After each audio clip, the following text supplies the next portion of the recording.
Hi everybody, thanks for joining me. I thought it'd be fun to do a bookshelf tour. I haven't done a shelf tour on my channel yet, and so I thought, why not? So I have books in two different rooms. There's bookshelf in the bedroom that has it's what the TV sets on, and then there's more books in what we call the office, which is a spare room. But I'm going to cover. This is the bookshelf that's in the bedroom, and I'm going to talk about this first square right here, because that's quite a few books to get through in and of itself. Rather than walk around in my shelves, I've actually brought the books here from that little cube. So we'll go through them there. Now, a word of warning.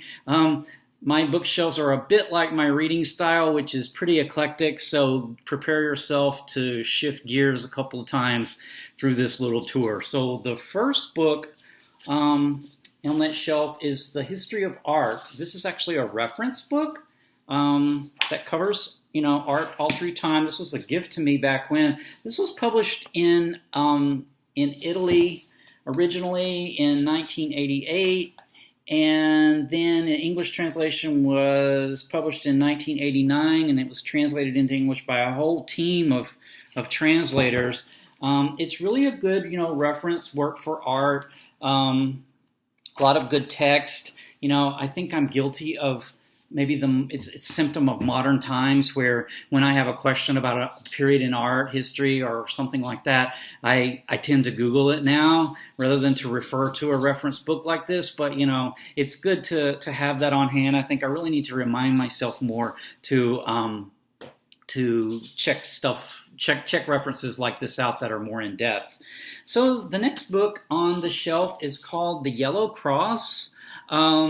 The Story of the Last Cathars, 1290 to 1329. This was published let's see, I think it was published in 2001. Yeah, by Knopf Publishers. This tells the story of the Cathars, which was a heretical Christian sect that began to be persecuted in the Middle Ages, and this was in France, and this was really informative. Really tragic what happened to them. They were ultimately all wiped out, ultimately. So that's a nonfiction work. The next book on the shelf is also a nonfiction work. This is The English Medieval House. This is a fun book by Margaret Wood. I think this is goes back pretty far in time. Published originally, looks like in 1965. This particular edition is from 1994. But what it is it's actually all about anything you would want to know about the medieval house. Now, this is from the English medieval house. This is from the 1960s, so there may be, more advanced scholarship now. But literally, there's photos, there's descriptions of rooms, there's layouts, there's examples of rooms. Just to give an example, maybe in the table of contents, a Norman townhouse, Jews and merchants' houses, King John's houses, first floor halls, the aisled halls, the great halls, the solar or the great chamber, etc., etc. Doorways, roofs coverings. There's 31 chapters in this, so this is pretty comprehensive. So, yeah, the English medieval house. Then still on the theme of medieval is the Medieval Underworld by Andrew McCall. This is really interesting. Published, let's see, originally in 1979. This is a Barnes & Noble edition that was published in 1993. Some examples of chapters are the Middle Ages, Church, State, and Sin, Crime and Punishment, Rich men, poor men, beggar men, thieves, prostitutes, homosexuals, heretics, sorcerers and witches, Jews, and hell. So I've read this. I need to reread this. This is just sort of really a good source to get into the medieval mindset. So the next book is still about medieval, so miraculously I've had these somewhat in order. This is called Medieval People by Eileen Power. This originally was published quite some time ago, if I remember right. Let me look and see when it was. Originally published in 1924. This then edition was published in 1963. This particular edition seems to have been a reprint of that from 1992. This is examples of medieval lives, so it's really kind of cool. So, for example, the table of contents.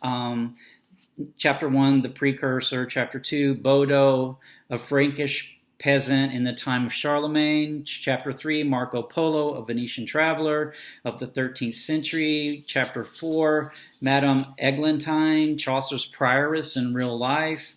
Chapter 5, the Ménagère's wife, a Paris housewife in the 14th century.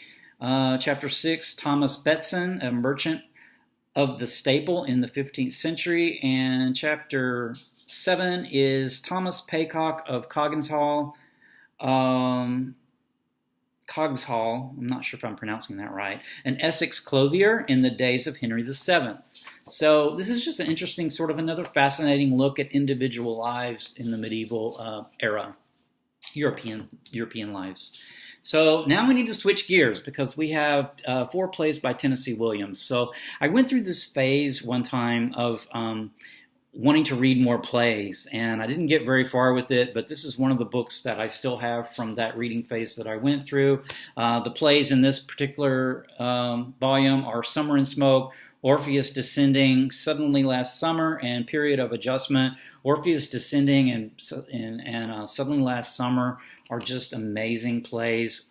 Tennessee Williams, to me, is just an amazing playwright. I love his stuff. This edition, let's see when this edition's from. Looks like this edition is from 1976, and this is an umpteenth printing of it. So 4 plays by Tennessee Williams. Then next we have Close Up on Sunset Boulevard. Billy Wilder, Norma Desmond, and the Dark Hollywood Dream by Sam Staggs. I haven't read this. I read another work by Sam Staggs called All About Eve, which was so good. I went through a sort of a movie period, and this is one of the books I have left from when I went through that reading period. This was published, let's see, when it was published, 2002. So I actually haven't read this one. I really need to get to it this year. I kept this when I got rid of most or lots of my books. I kept this particular book because I had wanted to read it, and it's really really interesting. He's a really good writer. I mean, it's a little gossipy, but it does tell about. Let's see. Well, the jacket here says, Close Up on Sunset Boulevard tells the story of the extravagant work from the writing, casting, and filming to the disastrous previews that made Paramount consider shelving it. It's about the writing team of Billy Wilder and Charles Brackett, sardonically called the happiest couple in Hollywood, and their raucous professional relationship. It's about the art direction, the sets, the costumes, the props, the lights, and the cameras, and the personalities who used those tools to create cinematic art. So he is a good writer. I really enjoyed All About Eve, and I really regret I didn't keep that book because I wish I had that. Now I'd love to reread that. So maybe I'll have to pick up another copy of that in the future. Then the next 2 books are kind of a pair. The first one is called Complicated Women. This is Sex and Power in Pre-Code Hollywood. This is by the film critic Mick LaSalle. This is all about the pre-code era of Hollywood. If you're not familiar with that, in the United States, in early film, like from 1929, like talking pictures, up until 1934, was sort of there was a real blossoming of themes that were portrayed on films. Women were very independent, portrayed as independent, very sexual, if they wanted to be, sexually free. So that the code then, there was a social backlash to that to some degree among some people, obviously, and a production code was put into place which the film industry agreed to adhere to. So from after 1934, women went back really to their stereotyped traditional roles. Men went back to the sort of the heroic roles. I also have an edition on the Dangerous Men, which I'll talk about more here in a bit. So it's really an interesting thought exercise to me about pre-code Hollywood, about what would have been had the code not come into place.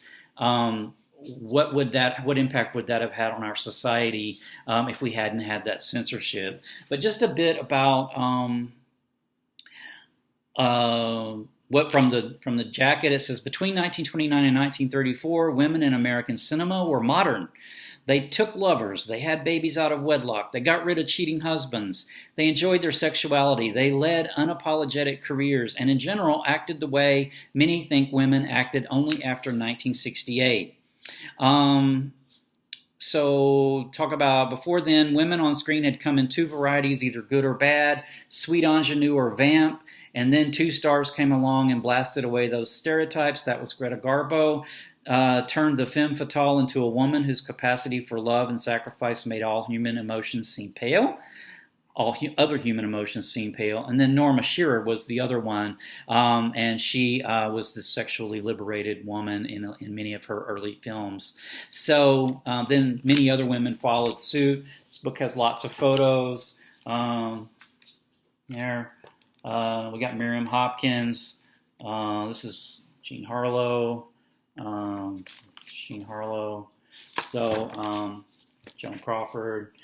Complicated Women is the volume on women, and then I have Dangerous Men. And for men, their sort of liberation was taken out of this hero role and authoritarian businessman role and given the permission during pre-code era to become non-stereotypical, sort of thumb their nose at the past and to become this kind of redefinition of masculinity that was sometimes willing to challenge the status quo, and that didn't sit well with the folks at the who eventually wrote the code. So, Dangerous Men, some photos of this is like Clark Gable. This is Edward G. Robinson. It's James Cagney and Jean Harlow. Of course, Clark Gable. So yeah, these books are really interesting. I would like to read more on pre-code because it didn't just affect women and men. There was also with race. There was with homosexuality. These were all portrayed in these early films, and many people don't realize that. Race, for example, African Americans. There's one film that has, I think it's Barbara Stanwyck's in it, and I can't think of the name of it offhand. I'll think of it probably after I finish filming. But in that film, she has a friend, an African American friend, who becomes wealthy and is her equal. So after the code, African Americans went back to their stereotypical portrayal as servants and whatnot, and women went back to the standard feminine roles, and men went. There was sort of this whole heroic thing again. Anyway, what could have been, right? And then finally, the last book on the shelf is Private Lives, a true compendium of curious facts, bizarre habits, and fascinating anecdotes about the private lives of the famous and infamous throughout history. This is by Mark Bryant. This was originally published in 1996 in UK. I think this was published. This illustrated edition was published in 2001. It's basically a nosy peek into people's lives, like Thomas Edison. It covers things like family, sex life, appearance, what they look like, what their habits and mannerisms were, what their religion and or politics were, their health, their temperament, their work, or daily routines, and the way that they died. It's just full of different... see if I can get the contents, if they list out. It looks like they don't actually list out the people, because they go in alphabetical order. Alexander the Great, it's illustrated. This is Edward II. Don't know what this. Maybe I shouldn't show that one on. Anyway, it's kind of interesting in kind of a nosy kind of way. That's it. I'm going to leave it at that. Hope you enjoyed that little tour. I may do some others. My shelves are not that well organized, so I'm not sure how interesting that you found that, but hopefully something in there caught your attention. But until next time, take care. Bye.